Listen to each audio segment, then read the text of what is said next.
अबोली या मालिकेच्या 14 मार्चच्या भागामध्ये अबोली आता गणपतीच्या मंदिराच्या समोर उभी असते आणि त्यावेळेला अबोली विचार करते, गणपती बाप्पा सगळं काही ठीक होऊ दे, मनवाला न्याय मिळू दे. सगळी दुनिया ओरडून ओरडून सांगत आहे की मनवा दोषी आहे, पण माझा या गोष्टीवरती बिलकुल विश्वास नाहीये. मनवा निर्दोष आहे हे तू सिद्ध कर. तितक्यात तिथे काका येतात. अबोली अबोली असं म्हणतात. अबोली हदरते, कारण काकाला आपल्या मुलीची अवस्था बघवेल का. अबोलीला काहीच कळत नाही की काकाला काय सांगावं. मग अबोली काकाकडे पाहते आणि आता काका म्हणतात, अबोली अबोली मी गावाला गेलो होतो. कसं सांगू तुला, गावाला गेल्यावरती इतकी काही कामं पेंडिंग होती ना, ती कामं करेपर्यंत इतका उशीर झाला. पण आत्ता मी मनवाला इथून घेऊन जायला आलोय. म्हणजे मी पैशाची जुळवाजुळव केलेली आहे. मनवा इथे तुम्हाला कुणालाही त्रास देणार नाही आणि आपल्यामध्ये काहीच भांडणं होणार नाही. कुठे आहे मनवा, मला तिला हे सगळं सांगायचं आहे. असं म्हणत काका आता धावत पळत घरात येतात आणि वहिनी वहिनी मनवा कुठे आहे आणि तुम्ही कशा आहात असं म्हणत ते आता इकडे प्रश्न विचारत असताना पडलेला रमाचा चेहरा बघून काका म्हणतात, काय झालं वहिनी, तुमच्या मनामधला अजून राग गेलेला नाहीये का. सांगा ना वहिनी, तुम्ही अजूनही रागावलात का. मनवाने मागच्या वेळेला जे काही केलं त्यासाठी तुम्ही राग धरून बसलात का तिच्या मनावरती, खरं सांगा. आणि ही घरामधली मध्ये घातलेली लाईन कुठे गेली. घराचे 2 भाग झाले होते ना, मग हे 2 भाग गेले कुठे. मला माहिती आहे अबोलीनेच हे काम केलं असेल. अबोलीनेच मनवाला मनवलं असेल आणि घराचे 2 भाग होण्यापासून मिटवलं असेल. मला माहिती आहे ना. बोल ना अबोली, तू काय केलंस आणि मनवा कुठे आहे. कोणीच मला का उत्तर देत नाहीये. मनवा आतमध्ये आहे का. मनवा मनवा असं म्हणत काका इकडे तिकडे पाहायला लागतात. मग मात्र आता अबोलीला राहवत नाही. अबोली म्हणते, काका जरा शांत हो असं म्हणत ती काकाला शांत करते. त्यावरती काका म्हणतात, बोला ना, तुमच्या मनामधला अजूनही मनवाबद्दलचा राग काही गेलेला नाहीये का. अबोली म्हणते, नाही काका, आमचा मनवाबद्दल बिलकुल राग नाहीये. पण तू एक गोष्ट लक्षात घे, मनवा इकडे नाहीये. यावरती काका म्हणतात, काय झालंय. अबोली सांगते, मनवासोबत खूप जबरदस्त प्रकार घाणेरडा घडलेला आहे आणि सगळा प्रकार अबोली काकाला सांगते. काका जागीच हादरतो. हातामध्ये असलेला पेढ्याचा बॉक्स साटकन खाली पडतो आणि काका गडबडतो. हे काय घडलं अबोली, हे काय घडलं असं म्हणत काका हादरतो, मटकन खाली बसतो. अबोली त्याला सावरण्याचा प्रयत्न करते, पण काकाच्या तोंडातून शब्द फुटत नसतो. काय झालं हे माझ्या मनवासोबत, कुणी केलं हे सगळं असं म्हणत काका आता खूप चिडलेला असतो. काकाला या बाबतीत समजवण्यासाठी अबोली येते आणि म्हणते, काका तू काळजी करू नकोस. मनवाचा जो कुणी दोषी आहे त्याला अंकुश सर शोधतायत. इकडे अंकुश आणि क्रिश त्याच कामामध्ये लागलेले असतात. मनवाला ज्या कुणी अडकवलंय त्याचं सत्य शोधण्यासाठी 2 जण मात्र कसून प्रयत्न करत असतात. त्याच वेळेला खूप मोठी लीड क्रिशला मिळते. क्रिश येतो आणि म्हणतो, अंकुश सर खूप मोठी लीड मिळाली. मनवाला घेऊन जाणारी ती गाडी सोलापूरची आहे. तिथल्या माणसांचा सुद्धा आपल्याला त्या गाडीवरून पत्ता काढता येणार आहे. अंकुश म्हणतो, तू सोलापूरच्या स्थानिक पोलिसांना कळव. त्यांना सांग की अशी अशी घटना घडलेली आहे. त्या गाडीचा नंबर सुद्धा तू त्यांना दे आणि मग मात्र पोलिसांकडून आपल्याला हवे ती लीड मिळवता येईल. यावरती क्रिश म्हणतो, हो सर, तुम्ही जे म्हटलायत ना ते मी ऑलरेडी केलेलं आहे, तुम्ही काळजी करू नका. असं म्हणत क्रिश आता कामाला लागतो. सोलापूरच्या स्थानिक पोलिसांना त्या गाडीचा नंबर कळवतो. इकडे नीता काकाला डिवचत बोलत असते, काका अरे काय हे वाईट वाटून घेतोयस. ती मनवा तेच धंदे करायची. तिला कोणीतरी गिराईक सापडला असेल, त्याच गिरायकाच्या सोबत गेली असेल, गिरायकासाठी पैशावरून भांडण झालं असेल आणि मग त्या गिरायकाने तिचा गेम केला. असं म्हणत नीता अध्वातध्वा बोलायला लागते. काका खूप चिडतात आणि खबरदार नीता, माझ्या मुलीबद्दल एक शब्द बोललीस तर. ती त्या सगळ्या चिखलातून बाहेर आली होती आणि ती त्या चिखलामध्ये स्वतःहून गेली नव्हती. तिच्यावरती अशी वेळ आली. माझ्या मुलीबद्दल एक उणापुरा शब्द मी ऐकणार नाही. अबोली म्हणते, नीताताई तुम्हाला याआधी पण सांगितलंय की मनवा असं काही करणार नाही. माझा तिच्यावरती विश्वास आहे. तुम्ही काहीही बोलून काकांना त्रास देऊ नका. मग आता इकडे त्याच वेळेला नीता सांगते, तुला माहितीये का काका, ही अबोली आत्ता तुझी बाजू घेऊन इथे गोडगोड बोलण्याचं काम करते.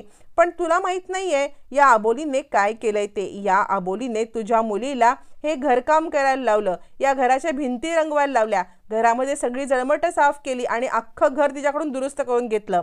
पैसे पण तिला दिले नाही. पैशासाठी मोहताज होऊन ती इकडून निघून गेलेली आहे.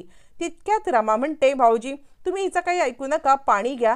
तर चिडलेले काका आता मात्र रमाच्या हातातून तो पाण्याचा ग्लास बाहेर फेकून देतात आणि वहिनी मला नको आहे हे पाणी, मला तुमच्या हातून पाणी प्यायची अजिबात इच्छा नाहीये, माझ्या मुलीची का अशी अवस्था केलीत अबोली, मी तुझ्यावरती विश्वास ठेवला होता ना अबोली, तुझ्यावरती मी विश्वास ठेवला आणि मनवाला इथे ठेवून गेलो होतो, पण तू काय केलंस अबोली, तू माझा विश्वासघात केलास अबोली, तुला मी सोडणार नाही, माझ्या मुलीला तुझ्या जीवावरती टाकून मी गेलो, असं म्हणत काका अद्वा तद्वा बोलायला लागतात. अबोली म्हणते काका गोष्टी ज्या घडल्यात तुला माहिती नाहीयेत, तुला ज्या वेळेला गोष्टी कळतील त्यावेळेला तुला जबरदस्त धक्का बसेल. यावरती काका म्हणतो मला ना गोष्टी काही ऐकायच्याच नाहीयेत, तू एक काम कर, मला आत्ताच्या आत्ता मनवाकडे घेऊन चल, असं म्हणत तो अबोलीच्या हातापाया पडतो की आत्ताच्या आत्ता तू मनवाकडे चल, मला घेऊन चल. अबोली म्हणते काका तू काळजी करू नकोस, मी तुला मनवाकडे घेऊन चालले, असं म्हणत मात्र आता अबोली काकाला घेऊन मनवाकडे चालते.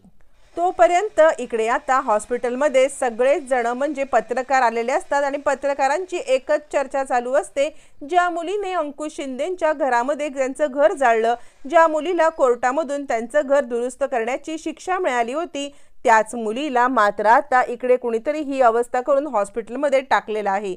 काय असेल नक्की सत्य, कोण असेल ती मुलगी, काय करत असेल म्हणून तिची ही अवस्था केली असेल, असं म्हणत पत्रकार नको नको ते नको नको ते काही काही बोलत असतात. आणि मग मात्र तितक्यात तिथे अबोली आणि काका येतात.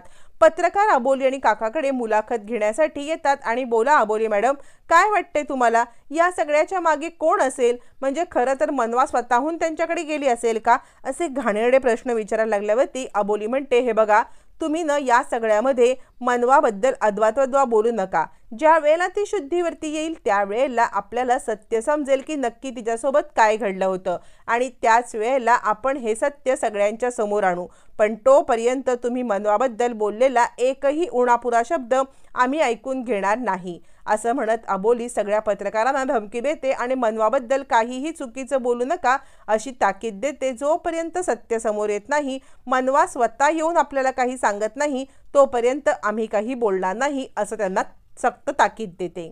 मग मात्र पत्रकार शांत होतात आणि आता काकांना सुद्धा खूप वाईट वाटतं, म्हणजे आपण अबोलीवरती संशय घेतला पण ॲक्च्युली परिस्थिती काय आहे हे काकांना इकडे आल्यावरती कळालेलं असतं की मनवाने घर जाळलं, कोर्टाने काय सजा दिली, अबोलीने काय केलं हे काकांना इकडे आल्यावरती कळालेलं असतं. मग काका मनवाला भेटायला येतात.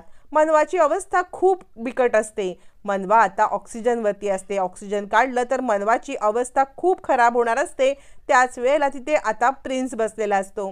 प्रिन्स मनवाचा हातात धरून असतो. तितक्यात काका येतात. मग प्रिन्स उठतो, काका तिकडे बसतो आणि मनवा मनवा मी आलोय, मनवा तुला घाबरायचं काहीच कारण नाहीये, मनवा मी आलोय असं म्हणत काका तिच्या डोक्यावरून हात फिरवतात. आता तुला कुणीही त्रास देणार नाही, तुझ्या दिलेल्या त्रासाबद्दल मी त्या लोकांचा बदला घेणार, मनवा तू काळजी करू नकोस, तुझे वडील आलेले आहेत. आणि ते अबोलीला म्हणतात अबोली आता कोणी इथे थांबू नका, मी मनवासोबत थांबेन, तुम्ही घरी जा, असं म्हणत काका आता मनवासोबत आपण थांबू असं अबोलीला सांगून तिला तिकडून जायला सांगतात. त्याच वेळेला प्रिन्स आणि अबोली थांबत असताना सुद्धा काका त्यांना तिकडून जायला सांगतात आणि रात्रभर मी मनवाच्या उशाशी थांबतो, मी तिची काळजी घेतो असं म्हणत काका आता तिथेच थांबतात. अबोली आणि प्रिन्सचा नाईलाज होतो, काकांना सांगत असतात पण काका ऐकत नाहीत. मग प्रिन्स आणि आता अबोली तिकडून निघून जातात. अबोली घरी येते, काकाला समजवत असते, काका ऐकायला तयार नसतो. घरी आल्यावरती अंकुश सुद्धा घरी येतो. घरी आल्यावरती अंकुश म्हणतो अबोली, यावरती अबोली म्हणते सर काही समजलं का, म्हणजे ज्या व्यक्तीने मनवाची ही अवस्था केली तिच्याबद्दल काही लीड मिळाली. अंकुश म्हणतो हो, म्हणजे ती गाडी सोलापूरची होती इतकं समजलंय, सोलापूरच्या स्थानिक पोलिसांना मी कळवलेलं आहे, स्थानिक पोलीस या सगळ्याचा शोध घेतील, त्यामुळे तू काळजी करू नकोस, सगळं ठीक होईल. अबोली म्हणते सर पण मला काळजी वाटते की तिकडे काका आहे खरा, पण काका एकटा आहे तरी मला मनवाची काळजी वाटते. अंकुश म्हणतो काळजी करू नकोस, काका असताना तिला काय होणार आहे. अबोलीच्या मनामध्ये वेगळ्याच शंका येतात. ती विचार करते काका तिकडे आहे पण मला का कुणास ठाऊक पण मनवाबद्दल खूप काळजी वाटते, कुणीतरी मनवाला काहीतरी कमी जास्त केलं तर, असा विचार करत अबोली सांगत असते सर आपण जाऊया का. अंकुश म्हणतो उद्या आपण जाऊया, आत्ता नको, उद्या आपण हॉस्पिटलला जाऊया, असं म्हणत अंकुश अबोलीला समजावतो. पण अबोलीच्या मनामधून भीती काही जातच नसते. मग आता इकडे तसंच घडतं, अबोलीच्या मनातली भीती खरी ठरत असते.